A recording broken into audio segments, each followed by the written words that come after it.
భద్రత ఉద్యోగ భద్రత ప్రభుత్వ ఉద్యోగులుగా చెల్లించాలి పెండింగ్ బిల్లులను వెంటనే సమాన పనికి సమాన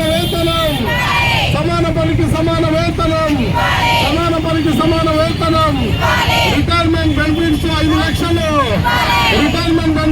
లక్షలు అంగన్వాడీ వ్యవస్థను ప్రైవేటీకరించే విధానాన్ని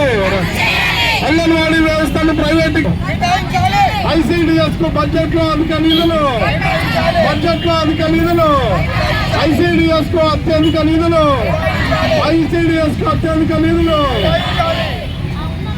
డౌన్ నరేంద్ర మోడీ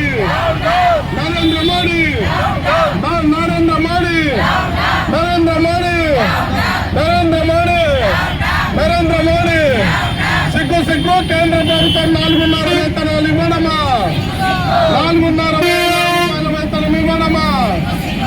ఈరోజు ఈ దేశాన్ని పాలిస్తూ ఉన్నటువంటి నరేంద్ర మోడీ సర్కార్ పొద్దున్న లేస్తే భారత్ మాతాకి జై అని చెప్పి ప్రతిరోజు నినాదాలు చేస్తూ ఉన్నారు. కానీ ఈ దేశంలో ఉన్నటువంటి అంగన్వాడీ కార్మికులు సుమారు 25 లక్షల మంది చాలని వేతనాలతో అలమటిస్తూ ఈరోజు సమ్మెలకు దిగి పోరాటాలు చేస్తూ ఉంటే ఏ ఒక్కరు కూడా మాట్లాడే పరిస్థితి లేదు. మనం చూసాం మొన్నటికి మొన్న CIT పోరాటాల ఫలితంగా మినీ అంగన్వాడీలను మెయిన్ అంగన్వాడీలుగా ప్రకటించినప్పటికీ వాళ్లకు ఇప్పటికీ కూడా కనీస వేతనం ఇవ్వాల్సిన వేతనం 10 నెలలుగా బకాయి ఉంది.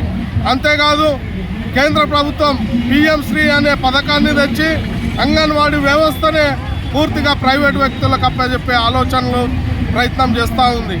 అంతేకాదు ఇప్పటికీ రిటైర్మెంట్ బెనిఫిట్స్ లేవు, ఉద్యోగ భద్రత లేదు, కనీసం ఇన్సూరెన్స్ సదుపాయాలు లేవు, కనీసం చేసిన పనికి సకాలంలో జీతం ఇచ్చే పరిస్థితి లేదు.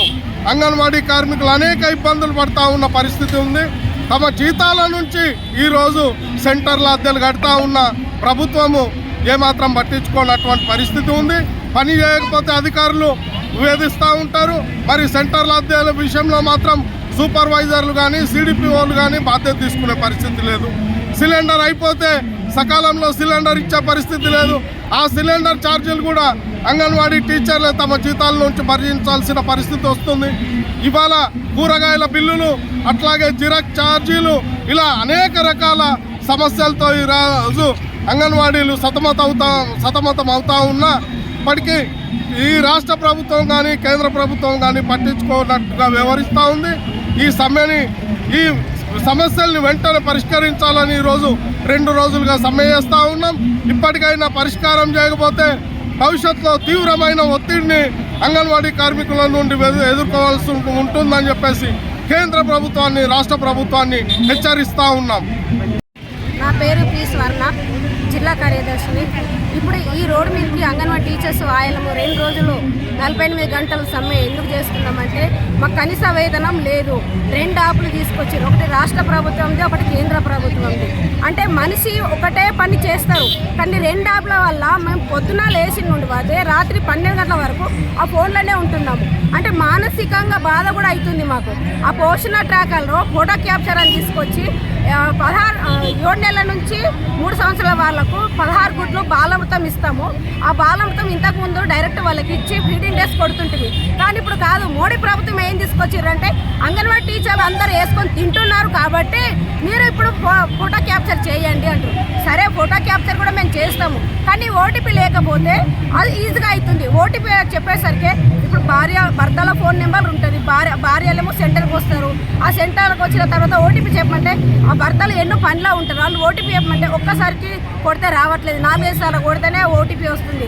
ఎన్నిసార్లు చెప్పాలమ్మా అని చెప్పి వాళ్ళు పేరెంట్స్తో బాధ ఉంది మాకు. ఇంకోటి ఏంటంటే మాకు 18,000 వేతనము ప్రకటిస్తామని ఈ ప్రభుత్వం చెప్పింది, ఇంతవరకు ప్రకటించలేదు. గత ప్రభుత్వం ఉన్నప్పుడు ఏం చేసింది, మాకు 5-6 తారీఖు వరకు కనీసం లాస్ట్ 10వ డేట్ వరకు మాకు వేతనం వస్తుండే. ఇప్పుడు మాత్రము ఫిబ్రవరి నెల ఈ రోజు వరకు కూడా వేతనం రాలేదు. 10 నెలల నుంచి రెంట్లు లేవు. 10 నెలల నుంచి ఆ భారం కూడా మా మీదనే అవుతుంది.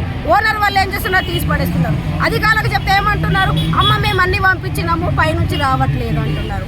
అంటే మీరు పంపించిన తర్వాత ఈ కిరాయిలు ఎందుకు రావట్లేదు? కూరగాయల బిల్స్ కూడా కరెక్ట్ రావట్లేదు. ఇన్ని సమస్యలు ఉన్నాయి. గత ప్రభుత్వం ఉన్నప్పుడు ఏం చేసిండ్రు, రిటైర్మెంట్ బెనిఫిట్స్ ఇచ్చిండ్రు, అందరిని ఇంటికి పంపించిండ్రు. ఈ ప్రభుత్వం వచ్చిన తర్వాత అందరిని ఇంటికి పంపించిండ్రు. ఇంటికి పంపించిన తర్వాత వాళ్ళకు రిటైర్మెంట్ బెనిఫిట్స్ అయినా కల్పించాలా కదా, వాళ్ళకి ఇంతవరకు ₹1 రాలేదు. మన నిజామాబాద్ జిల్లాలో ఏ ఒక్క ఆయమ్మకు టీచర్కు రిటైర్మెంట్ అయిన వాళ్ళకు ₹1 రాలేదు. వాళ్ళు ఎంత బాధపడుతున్నారంటే మానసికంగా ఇబ్బంది పడుతున్నారు. కొడుకులు చేతిలో పైసలు ఉంటేనే తిండి పెడుతున్నారు. చేతిలో పైసలు లేనప్పుడు నీకు ఎవరు పెడతారు? నువ్వు ఇన్ని సంవత్సరాలు అంగన్వాడీలో చేసినావు కాబట్టి నువ్వు ఆనే అడుకొని తిను అనే పరిస్థితి వస్తుంది. ఇంత మహిళలు ఇంత ఇబ్బంది పడుతుంటే ఈ ప్రభుత్వం ఏం చేస్తుంది? ఇంత చేస్తున్నాము మేము మహిళలము, కానీ ఈ ప్రభుత్వం ఏం ప్రకటిస్తలేదు. ఇప్పుడు అసెంబ్లీ సమావేశాలలో ఈ ప్రభుత్వం ఆ ప్రభుత్వం కొట్లాట మీదనే ఉన్నారు, కానీ అంగన్వాడీ సమస్య మీద ఎవరు మాట్లాడతలేదు. ఇది మాట్లాడాలి ఖచ్చితంగా. ఇది మాట్లాడేంత వరకు మేము ఇక్కడ కదలము. ఇది రాష్ట్ర వ్యాప్తంగా జరుగుతున్నది. ఈ సమ్మె 48 గంటలు చేస్తున్నాం.